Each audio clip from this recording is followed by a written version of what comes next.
అందరికీ నమస్కారం. మా ఛానల్‌ని గనుక మీరు మొదటిసారి చూస్తున్నట్టయితే సబ్స్క్రైబ్ చేయండి. తలపై ఒక టోపీ, ఆ టోపీపై ఒక నక్షత్రం. ఏదో ఒక సమయంలో ఇతని ఫోటో చూసే ఉంటాం. ఇతను ఎవరో కాదు, చెగువేరా. ఒక ప్రాంతం, ఒక దేశంలోనే కాదు, ప్రపంచమంతా ఇతన్ని ఫాలో అవుతుంది. అంతమంది గుండెలో నిలిచిపోయాడు అంటే ఇతనేదో సాధించి ఉండాలి. ఆయన జీవితం ఎలా సాగిందో, ఆయనకు ఎందుకింత క్రష్ వచ్చిందో మనం ఈ వీడియోలో తెలుసుకుందాం. చెగువేరా ఒక మెడికల్ స్కూల్లో చదివే సమయంలో చేసిన కొన్ని ప్రయాణాలు తన జీవితాన్ని చాలా ప్రభావితం చేశాయి. ఈ ప్రయాణంలో ప్రజలపై జరిగే అరాచకాలను మరియు దౌర్జన్యాలను చూసి విప్లవం మొదలు పెట్టాలని అనుకున్నారు.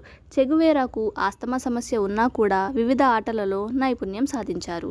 మొదటిసారిగా తాను చేసే విప్లవం ద్వారా క్యూబా ప్రజల జీవితాలను మరియు వారి సమస్యలను పరిష్కరించాలి అనుకున్నారు. అక్కడి ప్రభుత్వంతో జరిగిన పలు యుద్ధాలు చేసిన తర్వాత క్యూబాను గెలుచుకున్నారు. క్యూబాలో కొన్ని విభేదాలు రావడం వల్ల బొలివియా వెళ్లిన చెగువేరాకు చేదు అనుభవం కలిగింది. బాల్యం ఎర్నెస్టో గువేరా లించ్ మరియు సెలియా డీలా సెర్నావై లోసా అనే దంపతులకు 14 జూన్ 1928 సంవత్సరంలో అర్జెంటీనాలోని రోసారియా అనే పట్టణంలో జన్మించారు. ఈ దంపతులకు పుట్టిన 5 పిల్లలలో చెగువేరానే అందరికంటే పెద్ద కొడుకు. చెగువేరాకు చిన్నపాటి నుంచే ఆస్తమా అంటే ఉబ్బసం సమస్యతో బాధపడేవారు. కానీ ఈ సమస్య తన జీవితంలో అనుకున్న లక్ష్యాలను సాధించడంలో ఎప్పుడు కూడా అడ్డుపడలేదు. చెగువేరా ఒక మంచి రగ్బీ ఆటగాడు.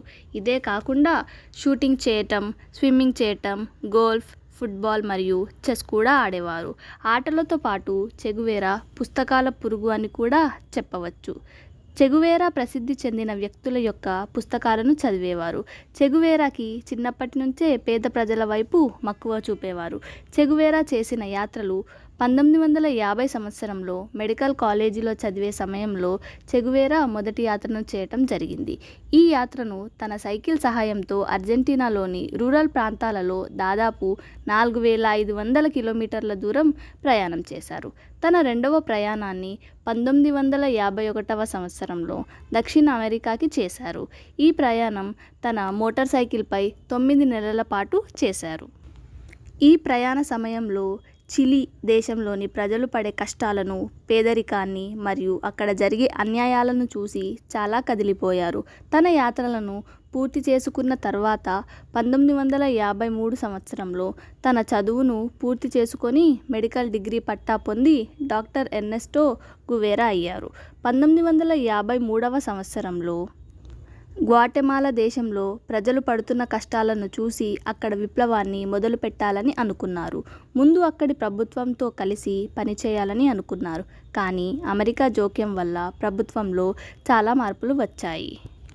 గ్వాటెమాలా దేశంలో జరిగిన పరిణామాల తర్వాత విప్లవానికి ఆయుధ బలం కూడా తప్పనిసరి అనే విషయం చెగువేరాకి అర్థమైంది.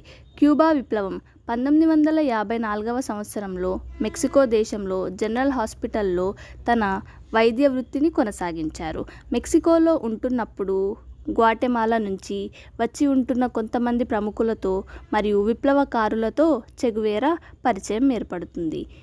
ఈ క్రమంలో 26 జూలై ఉద్యమానికి స్థాపించిన ఫిడెల్ కాస్ట్రోతో కూడా కలవడం జరిగింది. ఈ ఉద్యమం క్యూబాకు చెందిన విప్లవకారులకు చెందినది.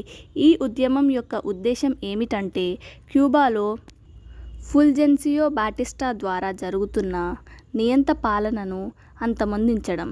చెగువేరా క్యూబాలో ఉన్న పరిస్థితులను మరియు 26 జూలై మూమెంట్ యొక్క ఉద్దేశంను గ్రహించిన తర్వాత ఇలాంటి విప్లవం గురించే ఇన్ని రోజుల నుంచి ఎదురు చూస్తున్నానని అనుకున్న చెగువేరా విప్లవం బాటలో నడవటం ప్రారంభిస్తారు.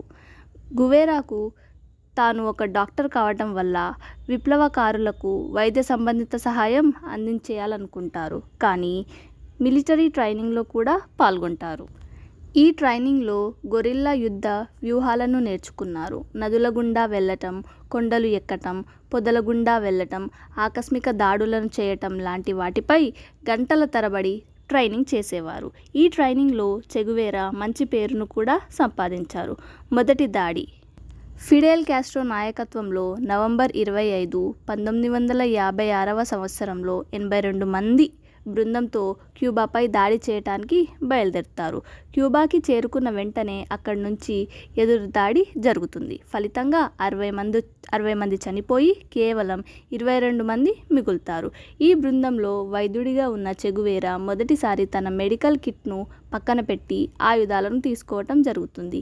ఈ ఆకస్మిక దాడి తర్వాత మిగిలిన కొద్ది బృందం పర్వతాలలో వెళ్ళి తలదాచుకున్నారు. ప్రపంచం ఇక ఈ ఉద్యమం నశించిపోయింది అనుకునే సమయానికి 1957వ సంవత్సరంలో ఈ ఉద్యమ నాయకుడు ఫిడెల్ కాస్ట్రో మీడియాకి ఒక ఇంటర్వ్యూ ఇవ్వడం జరుగుతుంది. పర్వతాలపై ఉన్నప్పుడు దోమల కాటు వల్ల చెగువేరా శరీరంపై దద్దులు వచ్చేవి.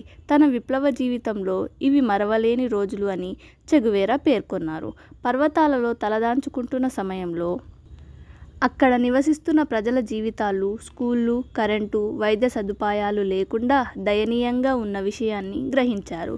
వీరి కోసం ఏదైనా చేయాలని చెగువేరా తపన చిన్న చిన్న హాస్పిటల్ను, స్కూల్ను, తినటానికి బ్రెడ్ ఓవెన్లను తయారు చేశారు. ఇవే కాకుండా గ్రెనేడ్ తయారు చేసే ఫ్యాక్టరీ, మిలిటరీకి సంబంధించిన వ్యూహాలను నేర్పించడానికి బృందాలను ఏర్పాటు చేశారు.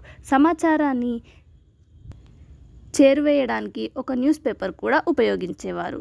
చెగువేరా కమాండర్గా చెగువేరా యొక్క తెలివితేటలను చూసిన తర్వాత ఫిడెల్ కాస్ట్రో ఆర్మీ యొక్క కమాండర్గా నియమించారు. చెగువేరా కమాండర్గా మారిన తర్వాత ఉద్యమాన్ని వదిలేసిన వారిని మరియు గూఢాచారులను చంపివేసేవారు. తన బృందంలో ఉన్న సభ్యులకు ఖాళీ సమయాలలో కొంత స్వేచ్ఛను ఇచ్చేవారు. చదువురాని వారికి చదువు వచ్చేవారు పాఠాలు చెప్పేవారు. 1958వ సంవత్సరంలో గువేరా తమ ఉద్యమం తరపు నుంచి వార్తల కోసం ఒక రేడియో స్టేషన్ను కూడా ప్రారంభించారు. ఉద్యమం సభ్యులు మాట్లాడుకోవడానికి రేడియో టెలిఫోన్ కూడా ఇచ్చారు. మరోవైపు క్యూబా ప్రభుత్వం తిరుగుబాటుదారులను పట్టుకున్న వెంటనే జైళ్లలో చంపటం మొదలుపెట్టారు. ప్రభుత్వం చేస్తున్న క్రూరమైన దౌర్జన్యాలను చూసిన అమెరికా ప్రభుత్వం వీరికి ఆయుధాల సరఫరా నిలిపివేయాలని నిర్ణయించుకున్నారు. జూలై 8, 1958వ సంవత్సరంలో క్యూబా ప్రభుత్వం లాస్ మెర్సిడెస్ యుద్ధం ద్వారా క్యూబా విప్లవాన్ని అణిచివేయాలని అనుకున్నారు. గువేరా ఈ యుద్ధాన్ని తనదైన శైలి ద్వారా చేసి యుద్ధాన్ని ఓడిపోకుండా కాపాడుకున్నారు. కాస్ట్రో ఈ యుద్ధాన్ని సీజ్ఫైర్ చేయాలని కోరగా క్యూబా ప్రభుత్వం కాల్పులు ఆపివేసింది. అదను చూసిన కాస్ట్రో మరియు చెగువేరా ఆర్మీ కొండలపైకి వెళ్ళి దాక్కున్నారు. 1958 సంవత్సరంలో చివరిలో చెగువేరా ఆర్మీ క్యూబా యొక్క రాజధాని వైపు దాడి చేయటం మొదలుపెట్టారు. కొన్ని రోజుల్లోనే చెగువేరా యొక్క ఆర్మీ క్యూబా యొక్క రాజధానిని సొంతం చేసుకుంది.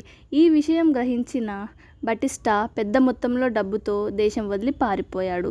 చెగువేరా ఆర్మీ క్యూబా ప్రభుత్వానికి చెందిన చాలామందిని బందీలుగా చేసి మరణశిక్ష కూడా విధించింది. గువేరా అధికారంలోకి వచ్చిన తర్వాత క్యూబాలో చాలా మార్పులు జరిగాయి. చదువు, వైద్య సదుపాయాలు, పక్కా గృహాలు మరియు ఉద్యోగాల పట్ల ఎక్కువ దృష్టిని సారించారు.